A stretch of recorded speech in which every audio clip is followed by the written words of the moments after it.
All right, well, we are in part 7 here, part 7 of 8. So we have one more class at the end that's going to be sort of a junk drawer class with a lot of different issues that didn't fit neatly into any one class by itself. Today, in part 7 of this series, Raising Immortal Souls on Christian Parenting, we're going to talk about some key issues that relate to parenting children as they grow up or as they come into young adulthood. So the title of the class today is probably one of the most Brian titles of all time. So I'll explain it after I read it.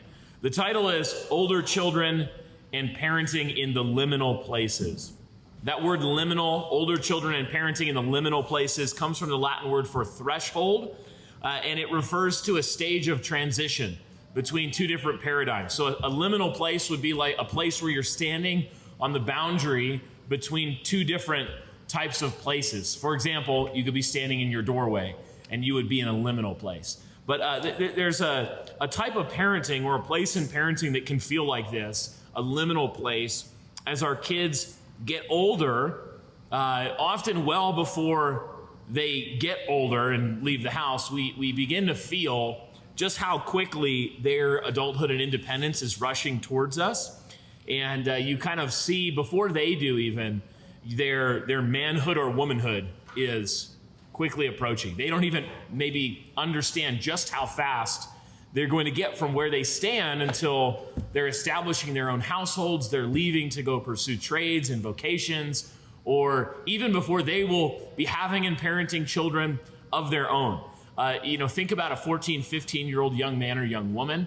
It is not unlikely that within a single decade, that young man or young woman is going to be parenting children themselves. And so when you look at a 14, 15-year-old, that can either be a very terrifying thought or a blessing of a thought, depending on how you're feeling on any given day, I'm sure. My oldest is almost 10. He'll be 10 this year. His next birthday is the double digit for the first time. And so I haven't necessarily experienced that myself, the whole looking at your kid and going, wow, you're a teenager now. I can't necessarily imagine in an experienced way what that would look like, but I can say that you put your head down after that first kid is born, and then you do a lot of working and building your house, and a lot of things happen in your vocation, and you're spanking a lot, and you're doing all these different things, figuring out education and homeschooling or schooling and all that, and then you look up and you have a 10-year-old in front of you who is like growing like a sapling a couple inches every month from the feel of it, and they're starting to act like a small adult in flashes and moments, and you just realize this thing is happening quickly.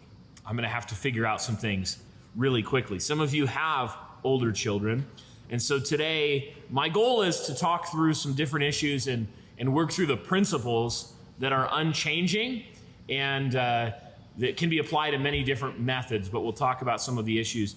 To organize our time, first I want to just address a problem or a cultural reality that we'll all have to deal with, and then we'll talk about 3 different umbrellas of issues relating to parenting our children as they grow into adulthood. That first bucket or umbrella will be related to issues of sex and marriage and dating. The second will be issues related to the changing relationship of parent and child with growing responsibility and the transition of discipline. And then third, we'll talk about issues related to work, vocation, and education. So before we get into those 3 buckets, just want to point at and kind of gesture towards a problem that is a background reality that all of us have to deal with. My friend Dale Partridge tweeted something this week that I thought was really helpful. It kind of helped some things click into place in my mind that I had been chewing on for a while now. He said, a young man is not 25. A young man is 15. A 25-year-old male is a man. A 35-year-old male is a seasoned man. If we want more maturity from men, push the age of expected manhood down, not up. So he was talking specifically about sons. But that really helped a couple things click into place for me, thinking about our culture and some of the issues in it. we've talked a lot, you've probably heard terms like adultolescence, where adolescence is being extended later and later into life. Or maybe you've had this experience. A lot of us are in our 20s and 30s. Maybe you've had the experience of people, talking to you. Maybe you're a decade into your career, or, and you have your own children and you've been married for years, and you have some experience and you have your own household, and, things are going well, and people will talk to you like you're a literal child. They'll sit down, you're only 30. You'll be like, have you looked at the ages of the signing of the Declaration of Independence? Have you looked at the framers of the Constitution and how old they were? Many of them were in their 20s, right? Throughout history, it would have been very normal for kids in their early to mid-teen years to begin transitioning into the work of men and women. I don't mean getting married. I'm not talking about that. I'm not talking about some weird FLDS kind of sect where we start marrying our kids off at 13 or something like that. No, not at all.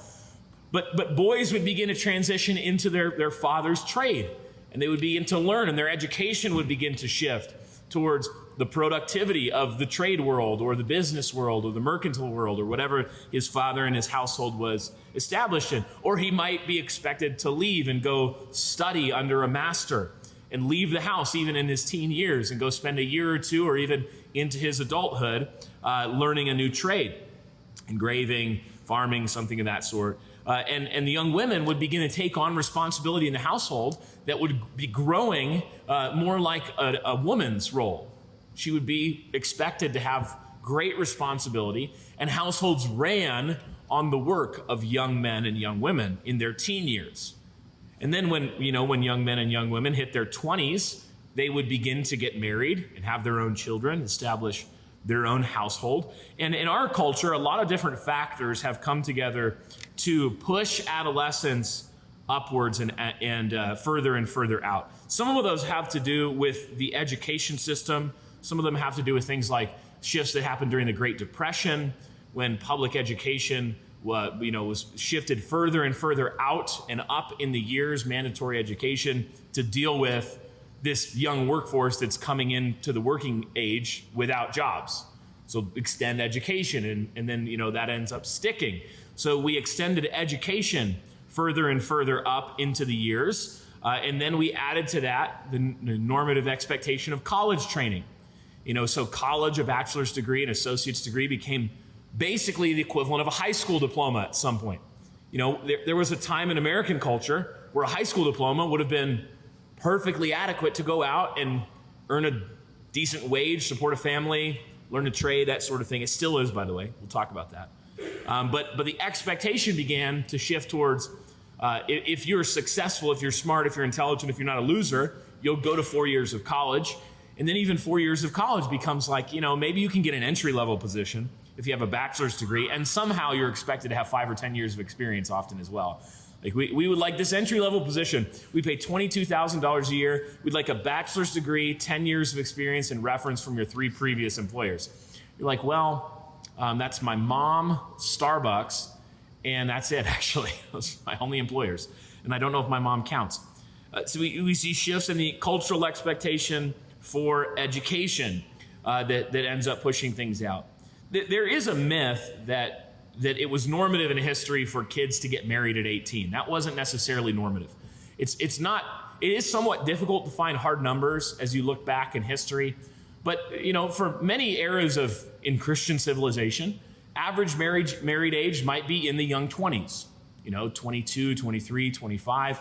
Those were all very normal ages to get married. I'm not talking just about our children getting married and establishing a household. I'm talking about the responsibilities and duties of adults being pushed further and further out, and the expectations lowering for our children as they grow. We have other pressures in the sexual marketplace and in the way that our culture thinks about sex and dating and marriage. Things like pornography have led to very strange shifts in the demographics of how the sexual marketplace is shaped. I'm not going to get very specific here because I know there's still kids in the room, but you can kind of think through what might happen if all of a sudden you gave teenagers access to virtual fake sex in their pocket all the time from 13, 14 years old. that will change things in culture. It will change things about desire for marriage and readiness for marriage sexually. We've had economic difficulties that are growing actually more and more extreme with housing prices and economic difficulties related to inflation. So, it was, again, not that difficult. If you look at the average median income charted against the average home price, the baby boomer generation had it golden. Very easy to go out and get a house on a single income. Even in times when interest rates were much higher, housing prices were much, much lower against median income. And now we're coming into this world where some of our children, it's difficult to see how they will have a house of their own unless they're able to figure out quite quickly how to make into the mid six figures, right? In some places, Ogden is one of them, that looks difficult. And that could change. I mean, we could see depression in home prices as interest rates rise. There's all sorts of things that could happen. I don't have a crystal ball, but these things do affect how marriage and adulthood unfold. We have other issues that we could talk to, but that's a problem that I want to just point at and say this is a background issue that we'll have to think about as we're raising our children. That it should be quite common out of our households, I would expect, for our children to be doing things that their peers are not doing, and to be succeeding, hopefully, in ways that their peers are not. I hope that people would look at some of our kids when they're 23 and 24 and say, I thought you were 32. Because you're married, you have some children, you have a job, you're starting your own business, you're competent, hardworking, you're willing to take advantage risk. These issues, I hope our children are kind of looked at quizzically by their peers, especially if this trend continues to where right now you look at the average 30-year-old and it's not exactly a target model that you would want to emulate. Another issue, I think, this isn't in my notes, but it just came to mind. Another issue related to this has to do with succession. With succession between generations. So one of the issues that seems to be fairly systemic for baby boomer Gen X sort of generations is this issue of succession, of training and equipping and inheritance giving and establishing our children in households. It's a very culturally normative expectation right now, or at least among those generations, for children to be, you'll hear the joke like they're 18 and I kick them out. They better be able to make their way in the world and go out and do their thing, and they're not going to get any help from me. And retirement is going to be me figuring out how to save enough money or stock portfolio, et cetera, with my retirements that I can, with Social Security, coast into retirement, go on some vacations, that sort of thing, and not really concern myself with inheritance to my children. It's a very common story. Hear it all over the place. There are lots of young men that I hear from who have this frustration with their parents that they're having children, they're trying to establish and build a household, and they feel like what happened was that there was a cutoff at some point where they were basically expected to go do everything build from scratch. And this is weird historically. Historically, it would have been much more normative for there to be intergenerational cooperation. We're all building a house and a name down through the generations. Job interruption has something to do with this. It's no longer normative for a young man to have his father's trade necessarily continue to build or own the same business. But what it's led to is this disruption and this kind of starting from scratch for the younger generations. Many of them are starting their adult lives immediately deep into debt with no expectation of help from their parents. Sometimes tens of thousands of dollars of credit card debt and hundreds of thousands of dollars in education debt from doing the things they thought they were supposed to do. Instead of the older generation saying, all right, here's the goal. I'm going to help you establish a household. I'm going to help you establish a business. My retirement plan might even be my children living in their home, helping them with their young children as they come up, not transitioning to vacation land or vacation mode, but transitioning into grandparent helping downstream in the generations kind of mode, building a house together. Instead, it's been very normative for children to come into adulthood and essentially be starting from scratch. This has led to things like I think there's $10 trillion of small businesses in America, and a huge percentage of them are owned, and I mean in gross revenue of some sort. No, $10 trillion of value, I think is what it is small businesses, basically owner-operated kind of businesses. And a huge number of these are owned by baby boomers with no succession plan. They didn't plan for their children to take over these businesses. They just built them, and now they're coming to the age of retirement. A lot of them don't know what to do with them. So that's why you'll see businesses for sale all the time that are this sort of category in America. And we're going to see this a lot as we continue seeing the baby boomer generation come into its retirement age en masse. So that's a problem that our children are going to have to face. And our goal, as our children come into their teen years, and as our children come into young adulthood, and then into their early adulthood, is to set them up to not be like that. We want our children to be competent, courageous, and growing in their skill at being adults from their teen years, growing in their capability and capacity to shoulder responsibility, growing in their creativity as they approach things like the economic sphere, preparing themselves self-consciously to establish a home and to be married and have children, getting them ready for that instead of launching them out into the world with some kind of vague ideas of, well, I'm an adult now and I've got to figure out something.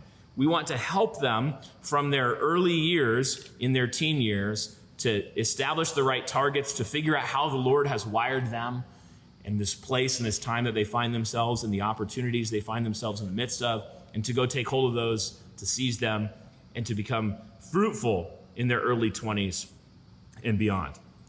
So first big umbrella we'll talk about is sex, dating, and marriage.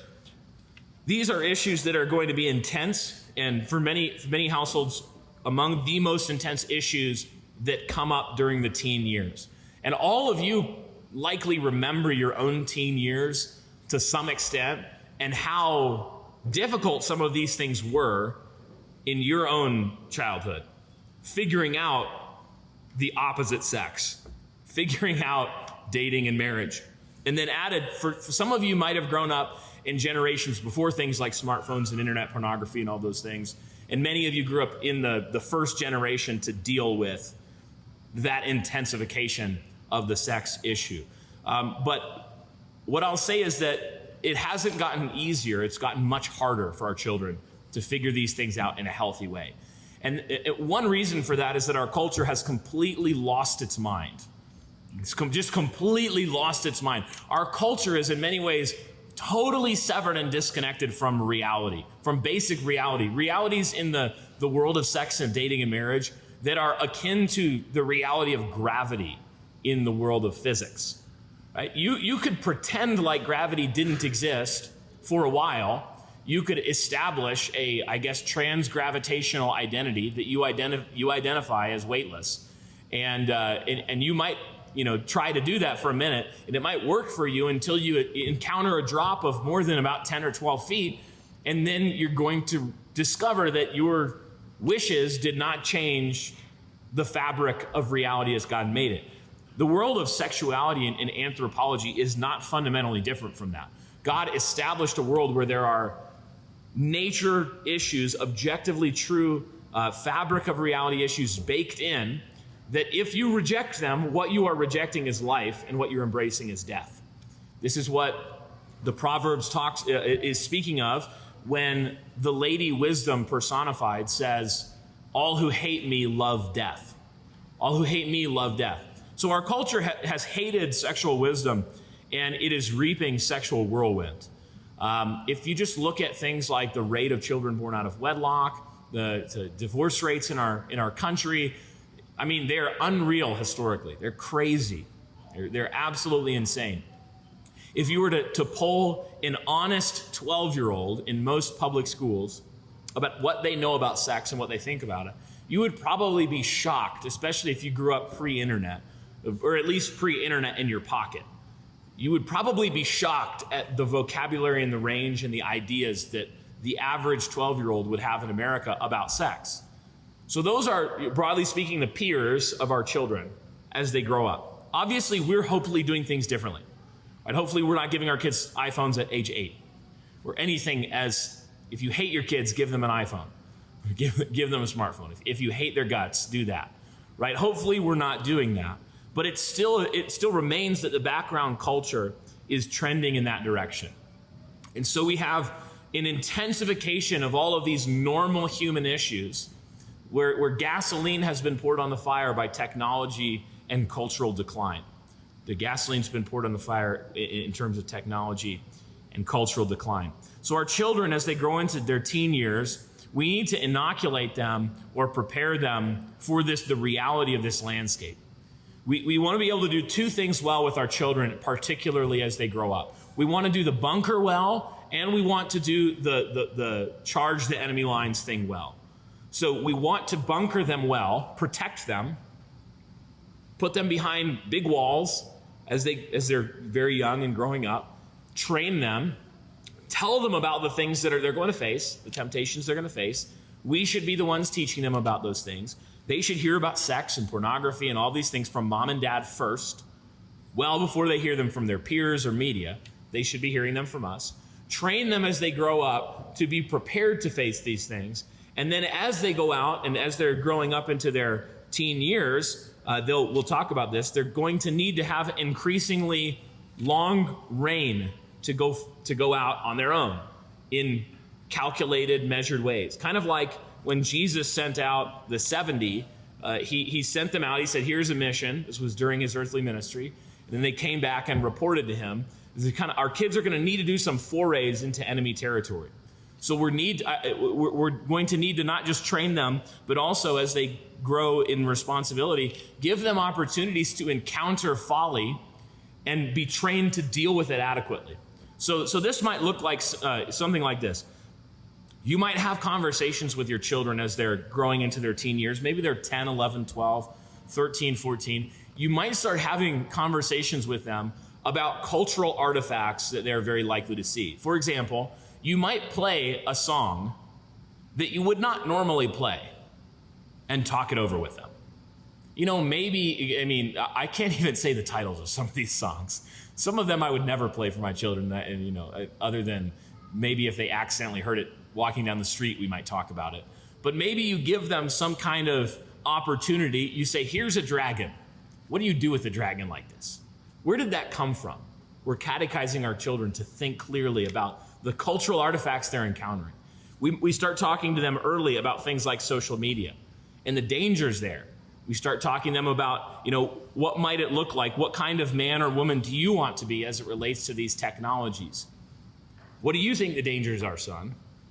And as they unfold those to you, we can have these conversations where we're not scared of the world. We shouldn't be enculturating them with a spirit of fear, where they're just like, it's going to get on me and I'm in trouble. But a spirit of courage and opportunity, where they look out and we teach them about the realities of the cultural decline. And then we teach them that what this means for them is that their light in Christ is going to shine so much brighter because of the depth of evil that they're going to go out and shine against. To teach them that these things are opportunity. What this means, son or daughter, as we're talking about the craziness of the sexual world and marriage and the state of marriage and parenting and family and abortion and divorce and all these things, what this means is that when you grow up and you find a worthy woman or you find a worthy man and you marry him or you marry her and you establish a household and you simply walk in Christian faithfulness, knowing what to do with sin, because we've taught you that you're not going to be perfect, but knowing what to do with sin and how to grow in community, then your marriage can be a potent thing. Your household can be a potent thing. Our line can be a potent thing as it goes downstream in the generations. So we're teaching our children, we don't want to shelter them altogether from an awareness of the things they'll have to face, but we want to give them and instill in them a spirit of courage, not a spirit of fear. It should be the tenor of our instruction, not a spirit of fear. We're not aiming to terrify our children. We're aiming to encourage them, to equip them, and then to inflame in them a desire to go out and be a glory in this world that is inglorious in so many ways. That's what we're trying to teach them to do. This will also require us over and over when it relates to sexuality, pornography, dating, and marriage to continually go to the ideal, to the root, to go to the principles of the thing with them. We don't necessarily need to teach them how to handle every one of the 10,000 counterfeits of godly sexuality. They don't need to know all of the ins and outs of the weird furry thing that's going on, necessarily. I mean, there's going to come a time where they're going to walk down the street and they're going to say, why was there a man walking another man like he was a dog while he had fuzzy ears on in BDSM gear? Which hopefully they don't know that word. Eventually, you're going to have to say, well, son, let me tell you about the Democrats. I'm just kidding. Well, son, let me tell you about some of the crazy things that happen when you throw off God's design for sex and sexual realities. We need to teach them. I can't believe I said that. We'll edit that out later. Yeah, we need to teach them the genuine article. So we need to teach them the genuine article. One of the issues that people often throw back in the face of what's called evangelical purity culture, a lot of it's overblown. A lot of it's just sexual folly and rebellion, where young men and young women who grew up in this purity culture ended up wanting to sleep with their boyfriend or girlfriend, and instead of repenting, they wanted to justify it theologically. So just be aware of that. A lot of the criticisms of cringe purity culture are actually just sin. Right? But there were some genuine issues in what we might call purity culture. One of them being a failure sometimes to talk about the glories of the thing. Because sex is a glory. Marriage is a glory. It's a dangerous, potent glory. It's a wildly good thing. And so as our young men come into their teen years, yes, we need to warn them against the insanity of their impulses and the thinness of their impulse control. We need to warn them about that. You're going to desire to do things, and you need to talk to me about them and come to me about them and help me build walls so you don't sin and burn your life down, son or daughter. But we also need to teach them that God put that desire there for a good end. So our sons need to hear this intense desire that you have for sex is a gift from God.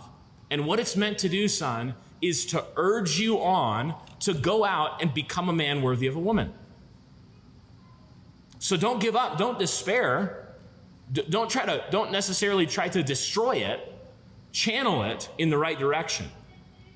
Push yourself towards worthiness. Push yourself towards self-discipline. Be a fruitful man. Be a man that a woman would want to marry and hook her wagon to, right? Be a man who will be a shelter. Be a man who will be a glory. We need to push them down when it comes to sex and dating and marriage into the nature and the roots of the design. When it comes to dating, we need to understand at the bottom this principles and methods distinction. Because every 5 or 10 years in Christian publishing world, another book or podcast will come out that is like the silver bullet to help our children grow up and get married to functional Christian adults, right? You like, I Kissed Dating Goodbye, Joshua Harrison, is that what his name was? Joshua Harris, one of those things. Now I think he's an apostate eating rainbow ice cream on Instagram, but or something like that. Every 5 or 10 years, you'll get a book like this. It'll get really popular, and it'll kind of claim to be the definitive method to fix this issue. It'll be like, we need courtship, and the courtship model will fix everything. Or, you know what? Well, not just courtship, but we need this hyper-patriarchal courtship, where the man, who's applying to marry my daughter basically sees her twice before the wedding day, and all the transactions happen through me because, that's biblical. Well, okay, but is it? Right? When you look at this issue, the scriptures don't give us a step 1, 2, 3, 4, 5, 6, 7, 8, 9, 10 roadmap. They just don't. They give us some good principles that we ought to grab hold of. Principles like dating and marriage issues should come through mom and dad. Right? They absolutely should come through mom and dad. Fathers need to be taking initiative and talking to their children about these things. Fathers and mothers need to take responsibility, not treat their young teens as if they are adults. And they need to impose boundaries on their young teenagers that the teenagers, trust me, will not impose upon themselves if left to their own devices. You don't need to say, well, I don't want to be that, wet blanket dad. I want them to be able to come to me. I want them to be comfortable talking to me. So I'm going to give them kind of a really long leash when it comes to dating. They're going to be allowed to spend lots of unmonitored, unsupervised time with a boyfriend or girlfriend at 15, 16. That's a terrible idea. It's just a really bad idea. It's like saying that a match and gasoline are going to spend a lot of time together, but they have no intention of lighting any fires. Absolutely no intention. Mom and dad, we're not doing anything. We're just striking the match on the box repeatedly in the vicinity of the gas can. It's perfectly fine. What could go wrong? Right? No. Many things could go wrong. Many things could go wrong. In the young teen years, we need to make sure that mom and dad are in the driver's seat. And for the most part, this probably looks like we'll need to resist the urge to follow the culture in allowing our children to become involved in the sexual marketplace when they're 14, 15, 16. That's probably unwise. It's probably unwise. It's probably much wiser for us to be training them in those years to focus themselves on becoming ready and prepared for marriage, so that when they come into their adulthood, they will be able to meet the qualifications of a man or a woman to be married. And so we need to teach them those qualifications, help them to meet them, and then help them to find a spouse. Now, one thing that I'll say about finding a spouse in our day and age is that it's very, very difficult. Very, very difficult. Very, very difficult in a state like Utah, especially, where you have, 2 or 3% Protestant Christians? 2 or 3%? Especially if you filter by, do you go to church ever? Not just, oh yeah, I'm a Christian. My mom or dad, I think they're a Methodist or something. I'm a Christian. Well, no, you're actually not. You're the child of you're an apostate or you're something else, but you're not a Christian, right? You're definitely not. If you start filtering it by actual activity, Christian fruit, you realize very quickly that in our culture, in our world, and I mean Ogden, Weber County, Davis County, this state that we live in, it's very difficult to find spouses because the pool is so small. Especially if you start to have any kind of theological convictions that are somewhat unusual. For example, the fact that you're here in this room, just as a baseline welcome. At some point, someone will claim you're in a cult. I'm just going to say it. At some point, someone will claim you're in a cult. It gets pretty difficult. And so how do we deal with that? Well, the long-term plan is not going to help anybody tomorrow. But the long-term plan is that we would establish a thick, rich Christian community where there would be many children who would be growing up and educated Christianly and going about their Christian formation here in the midst of families that know one another. And so out of, 10 plus year relationships between families, our children would end up marrying off. And in about 10 to 15 years, I expect there to be an absolute tsunami of weddings.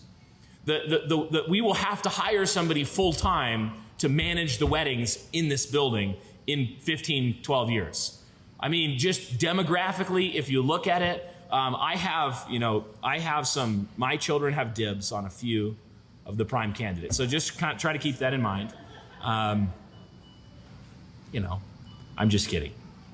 That's the long-term plan, and that's the best way to go about it as you're growing up with young children. Find a place where that's happening, where there are lots of children their age, in a culture that cares about things like Christian education, that cares about things like rich, whole Bible discipleship, all those things, and then wait and shepherd your kids well. What do you do if your kids are coming into teen years now and you're looking around and you're like, well, there's not a lot of other teenagers around here? Well, I would say, first, do trust the Lord and pray, and all of the normal things you should do. Trust the Lord and pray. Practically, you should probably as well be considering forming relationships with other Christian communities across space that are not just here.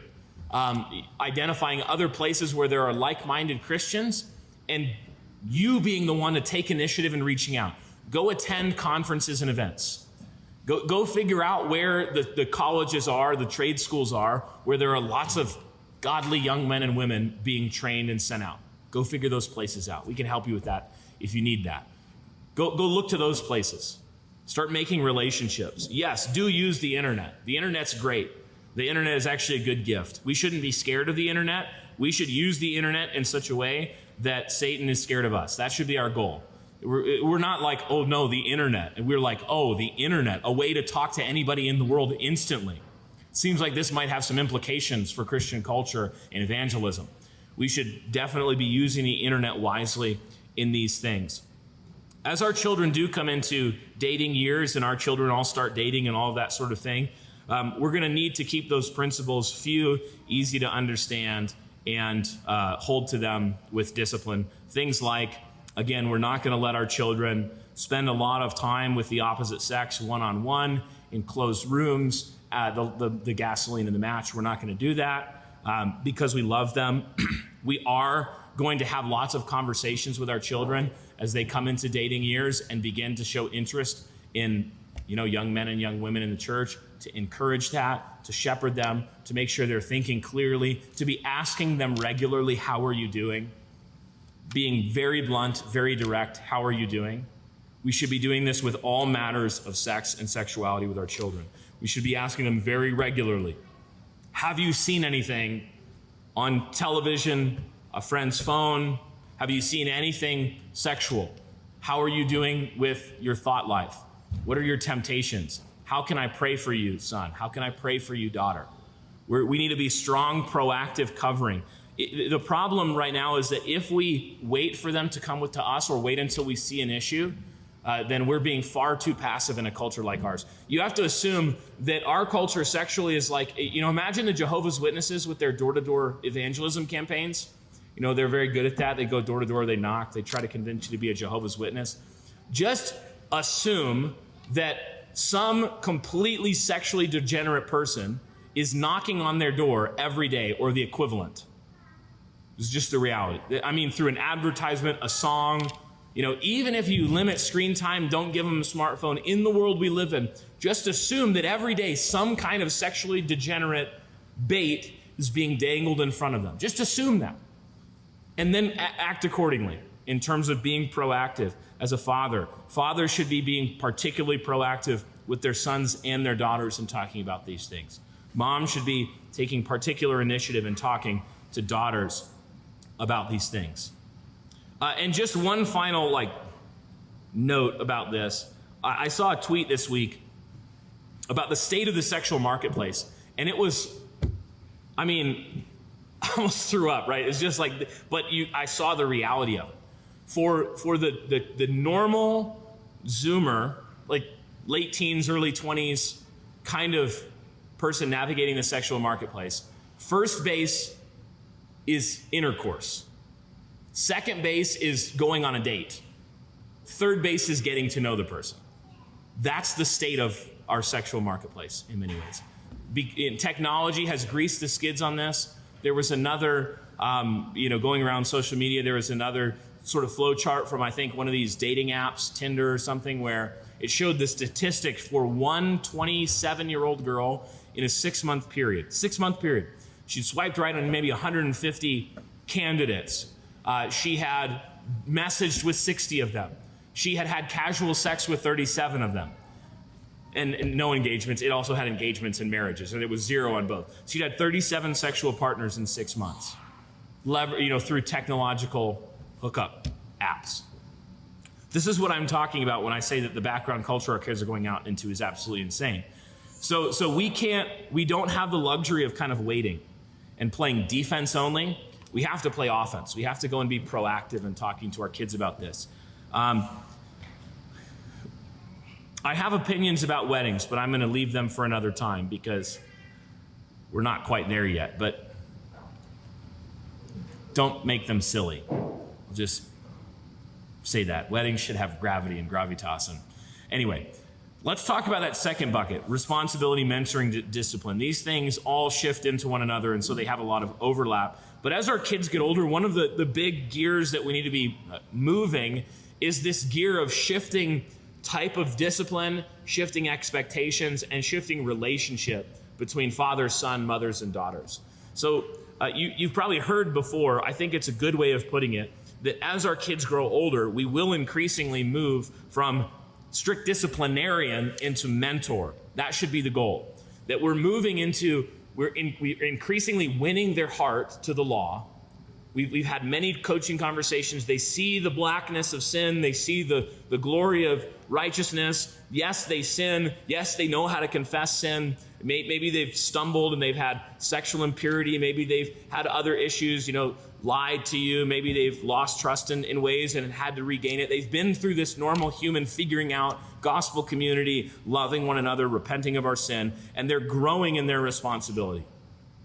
As they come into their early teen years, we should be self-consciously aiming to move towards giving them freer reign, lowering walls, not knocking them over day one. I'm not talking about ever giving them a smartphone at any point.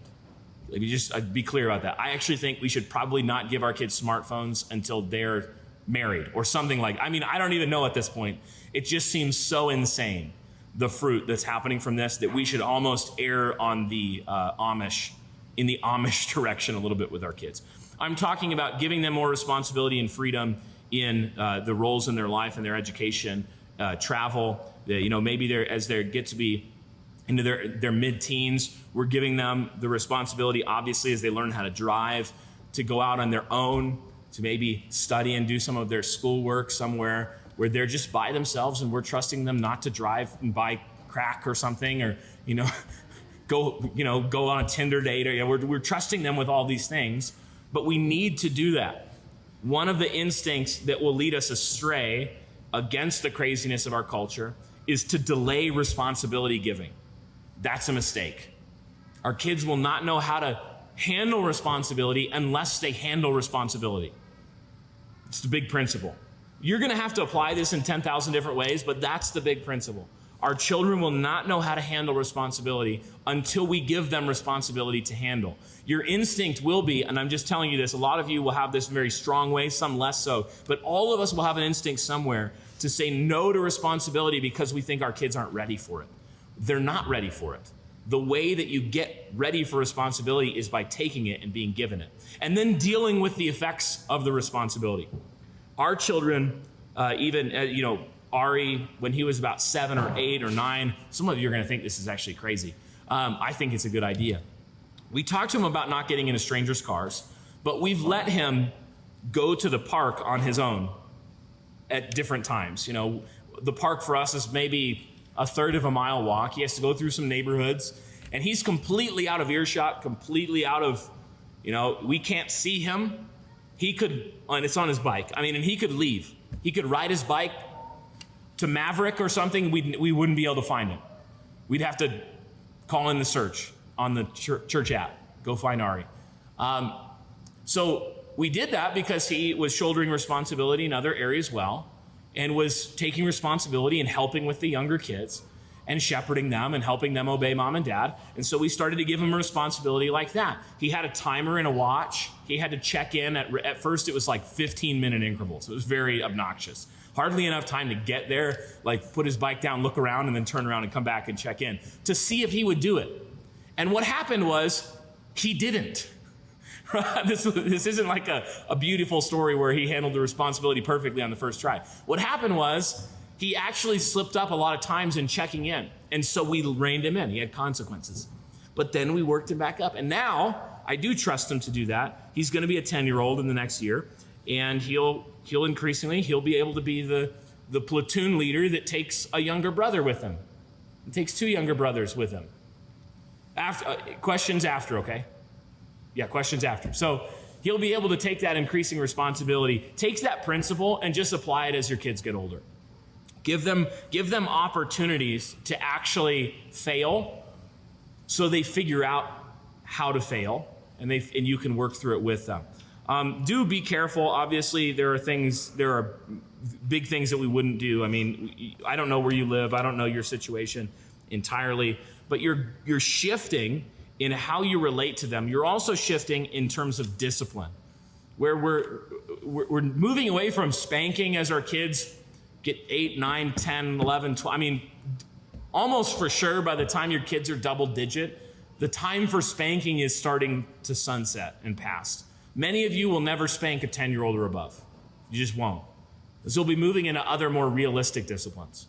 You need to remember, again, the principle of discipline is to introduce pain that simulates the pain of the sin that they just committed. So if your kid is a liar, you're going to spank them, not because if they lie when they're adult, someone will whack them on the butt, but because if they lie when they're an adult, they might lose their job or ruin their marriage or destroy their life. So that's a big pain. We're simulating it with a little pain, right? As they grow up, we begin to simulate that pain more realistically. Again, it's going to orbit around responsibility. Whereas if they've gotten more responsibility and they've handled it well, the reward is more responsibility. Pushed out walls, lowered barriers, things like that. As they fail in that or they need more help in it, the walls shrink back.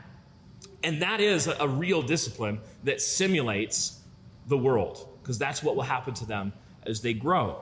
So we're shifting in the way we relate to our children in discipline. The last area that this bleeds into, the third umbrella, is work, vocation, and education. We're also wanting to teach our children increasingly how to handle the vocation of being a man or being a woman. So as our daughters come into, already our little Daphne, our oldest girl, she has a lot of responsibility in the kitchen, even though she's, going to be a first grader this coming year. So she's not that old, but she's getting a lot more responsibility in the kitchen, in helping to take care of the baby or Cyril, and with clothing them, or she's even changed a diaper of a baby, which might have been a mistake, but it had to be redone. But she tried. She's learning these things. As she grows, she's going to have increased responsibility in the home and learning how to shadow mom and learn what it is to be a mom and an oikodespot, a homemaker. Titus 2. In Titus 2, when it says older women teach the younger women to be workers at home, that also applies to a mother and her daughter. Even if you're 25 and a mother, you're an older woman to your little girls, obviously. So you're gonna apply those things as first principles in your home. Fathers are doing the same with their sons and their daughters. We should be identifying and helping our children figure out what they are good at, or what they could be good at if they put effort in. Are they wired for a certain kind of work? You will have to figure that out with them. One thing we don't want to do is to, raise our children up to where they're about 18 and they haven't thought about work. They haven't thought about what they're going to do. They just go, oh, my next step is I'm going to go to college. Some of them should go to college. Some of them will go to college. College isn't the devil. A lot of colleges are the devil, actually. Let me back that up. A lot of colleges actually are the devil. The degree a lot of colleges offer, no matter the program, is a degree in how to have promiscuous relations with lots of people and abandon the faith. So that is a concern for certain. But we want to be teaching our children as they grow up to think craftily and clearly about who they are, what God has made them, and the world of opportunity that they live in. As we do this, some of our boys, we're going to find out, we're wired for entrepreneurship, and they're going to be the kinds of boys that start mediocre businesses probably at age 14, that they learn and fail, and again, the responsibility wall goes out, and they learn a lot in that process. Some of our children, I fully expect, will have successful businesses in their early 20s that they started in their late teens. I absolutely expect for that to happen. Absolutely expect for that to happen. So we need to be coaching them and figuring out how to work with the grain of their creational nature. And then related to that is this school discussion. Again, we need to be very careful in just blindly doing the next thing that you're supposed to do. So if your kid's graduating high school and you think, well, the next thing is college for them, just think carefully before you do that. Make sure that it's the right call for that kid. And then certainly make sure that it's the right school for that kid. I know some of our children might want to pursue careers where they won't be able to go to something like Grove City College or New St. Andrews or, one of these quality schools that still has a Christian backbone. I actually don't know. Does Grove City still have a backbone? No. Okay, never mind. No, just pretty much New St. Andrews, I guess. Not all of them are going to have the luxury of going into a field where that's a possibility. Some of them are going to need to go to, quote unquote, a normal university. That's okay. We just need to do that with eyes wide open and helping them and coaching them and still taking an active role in discipling our children as they come into that role. However, we ought not, I wouldn't be surprised if in the culture of this church over time that is not the normal path, but that there are other paths. Some of this depends on us. Some of this depends on us building pathways for owned vocational space where we can offer employment in family businesses and things like that. And I won't get deeper into that issue now, other than just to say that that's something we ought to be thinking about in this generation, in the place and time that we're at. Think about how to own economic engines in our area, businesses, so that we can employ other Christians and provide shelter in an increasingly insane workplace environment. So if it becomes normative in 10 years to be virtually unemployable at any corporation with more than 20 employees, unless you give a pinch of incense to whatever insane LGBTQ Caesar is ruling on the throne at that time, then we should be hopefully prepared to help our children establish households and things like that. So we ought to be thinking clearly about that, teaching them to think clearly about that, about the power of intergenerational wealth building, intergenerational economic activity. These are all things that as we link arms with our children, we have the opportunity and possibility of doing far more than maybe we inherited ourselves, and maybe we inherited in our generational moment. However, in one final note, and then we'll have a few minutes for questions on this one, we do need to be careful that we don't smash and smush our children into a mold that we've decided for them when they're 15. If I decide that one of my kids I think is just super competent at some business thing or some trade thing, and I say, like, this is what you're going to do, you're going to be this. And I just completely build all the expectations. And then maybe he discovers that he actually hates that kind of work. And he doesn't want to pursue it at all. Maybe it's a family business, maybe it's a trade, whatever it is. I need to be ready to not smush him and completely crush his own self-determination. I need to do that. I need to teach him good principles, help him think clearly, maybe even tell him that I think he's making a mistake, but that I'll be there for him. Again, I'm giving him responsibility as he grows, and he's going to have to make that call. He's the one who's going to be building his house. He's the one who's going to be working and paying the bills. He's going to be the one doing that. And so maybe I'm giving him responsibility and saying, if this doesn't work out, I'll be here to help you. I want you to succeed. That's my principle. I want you to succeed as a young man of faith, a young woman of faith, and I want to help you land the thing with fruitfulness through the generations. But we do need to be careful not to crush our children or force them into molds just because we're certain that a certain line of work or a certain school it's the one that they must do, or basically we'll disown them. There's definitely a ditch there. So passivity and domination, always ditches on either side of the road, just floating and letting them go off and never coaching, never mentoring, never parenting. That's a ditch. But there's also a ditch of hyper-aggressive crushing of our children. We want to win their hearts and then help them to go out and fail or succeed Christianly. So that if they fail, they can get back up, do the next thing. We have a few minutes for questions. I know this is a big topic, but anybody have any questions? Josh. Well, it's more of a statement. Nowadays, you can put restrictions on your kids' iPhone and monitor what they look at from your own device. Yeah. You can, Well, I mean, it's not like the 1920s when they're feeling God knows what. We can be the big government. We can. Thank you for that comment. Yes, we can. There are monitoring softwares that you could use, and some of them are good. They all have limitations, and we still need to be very careful with our children.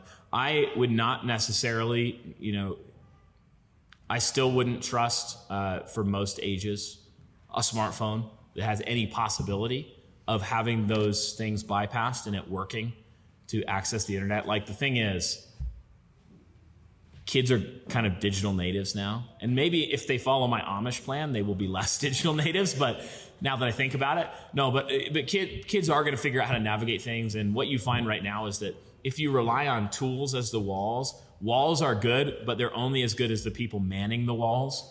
So as parents, we need to be careful to understand that principle. You could have a city with glorious walls and it could be conquered in 10 minutes if there's no soldiers on the wall. So parents can't be lulled into sleep because, oh, I have this tool.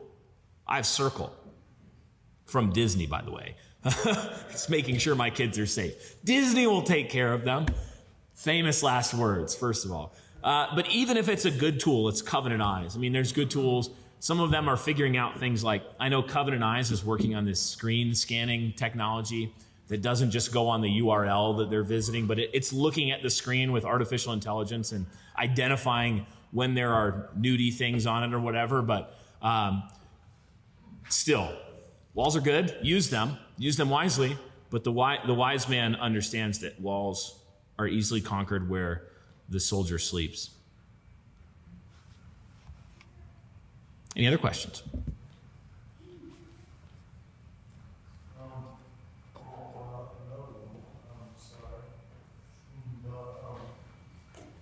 More like my stepmom.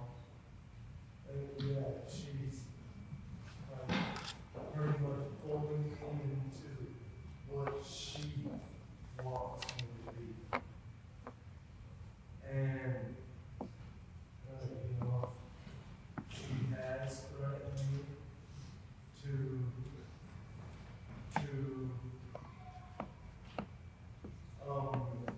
get it offline if I, proceed quickly on that. But,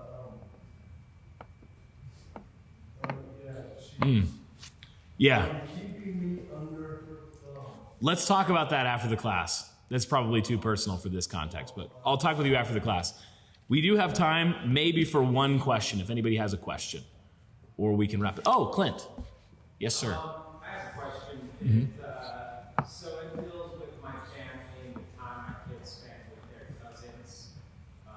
Most of their cousins are quite a bit older than them, but I have one sibling who has kids the same age, and they're still very much part of the world and new agey and whatnot. How should I navigate?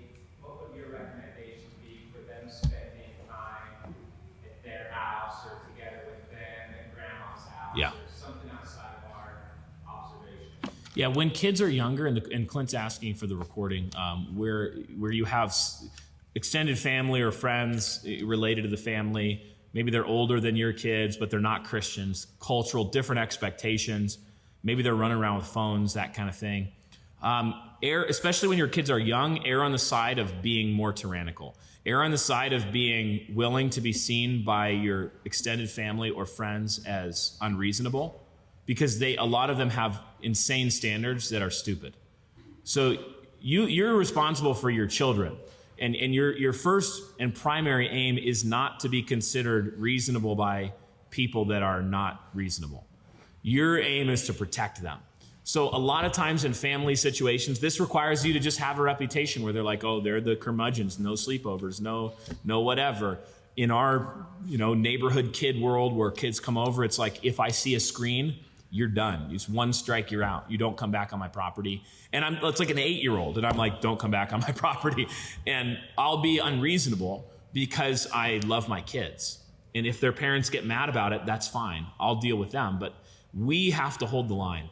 As they get older, we're going to have to teach them how to interact with non-Christians, obviously, and how to be in a world like that where coworkers are going to be non-Christians and peers as well. So that's going to require coaching, training, mentoring, giving responsibility that's monitored and supervised, and then doing the post-action report kind of thing. But when they're young, I think err on the side of being considered unreasonable.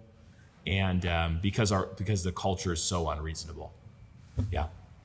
Let me rephrase it a little bit. So they do hang out with these cousins, right?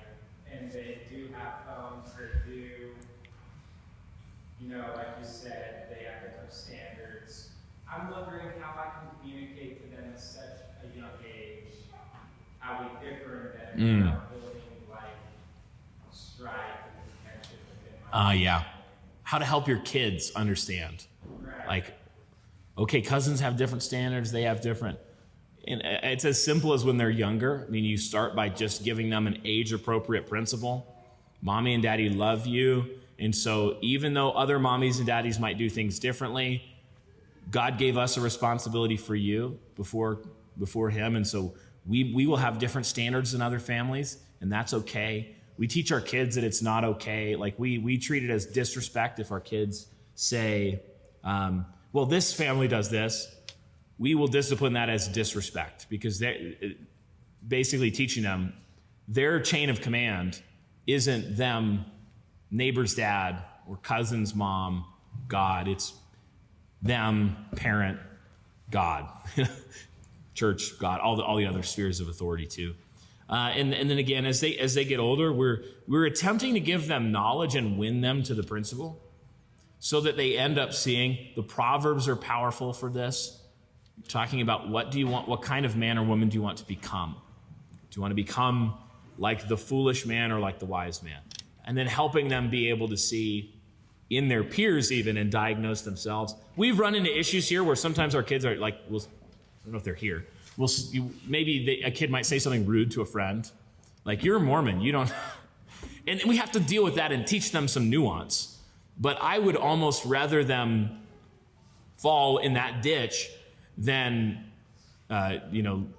train them more lightly so that they can be kind of more integrated with the world. I'm like, I'm okay if they occasionally say something awkward in the extended family gathering, like, we're not allowed to watch TV all day like you guys do.